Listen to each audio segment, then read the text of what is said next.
I think the most amazing thing about 2009 is that outside of Silicon Valley, social technologies went mainstream. And they went mainstream in the sense that we have all heard of them if we're not actually using them in our daily lives. And specifically, I mean, I think it's not Forrester numbers, but I think the number is something like from the beginning of 2009 to the end, people spent 3 times the amount of time and energy in social technologies and on social platforms than they had in the prior year. So, where does it go from here? The exciting thing from my perspective is that there actually is an analogy for this. When you look at 1994, 1995, as people came online for the first time, in many cases they weren't coming online to the web. They came online to AOL, to CompuServe, to Prodigy. They got comfortable with services that actually provided a pretty narrow and simple user experience for people to get up and running and really understand in that particular example and in that particular case what email was like, what chat meant, and what the concept of a page was. What the web actually provided was a way, once people got sophisticated, to be able to dive into all the different things that they wanted to on the web, both from a creative perspective in terms of people creating things, as well as people consuming things in entirely new ways. And what we found was that the web native behavior of people using the internet was connecting to other people. And we're seeing this now, 15 to 16 years later, fully realized in social technologies. But I think you can use that map to see where people go. Namely, there is no analog for the type of growth that Facebook and even Twitter has seen this year.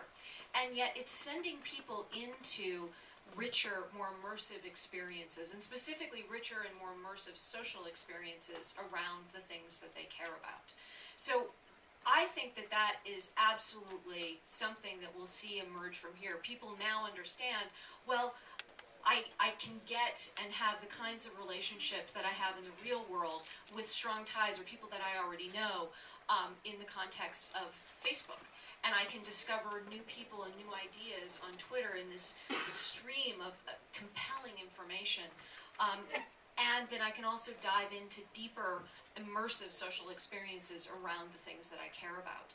And I think what's so exciting about this from my perspective is it's really one of the first times where technology is not defining how people act, but it's actually reflecting how we actually live our lives in the real world, where we actually fluidly move between the people that we meet at conferences and the people that we know from growing up and the people that we admire from a curation or editorial perspective. And what I think is so cool is that all of these different social technologies are working together in the same fluid way that we live our lives. And I think that the end result is going to be richer online and offline lives for all of us around the world. Do I think it's, are there inherent implications and certainly risks associated with this? Well, I think that it's really about, the internet amplifying the best and worst of people. And I think that we've seen actually more cases where the good is winning out over the bad. And I think the last 14 days or however long it's been in terms of just the immediate impact that the earthquake in Haiti has had around the world, especially from a fundraising perspective, there is no analog for that. There is no analog for the kind of ways in which people today can have an impact on something sitting on their couch in their pajamas halfway around the world. And I think that that's only going to make us globally much more interesting and, hopefully, not to sound too much like a hippie, but, the world a better and certainly more interesting place. Thank you, Gina.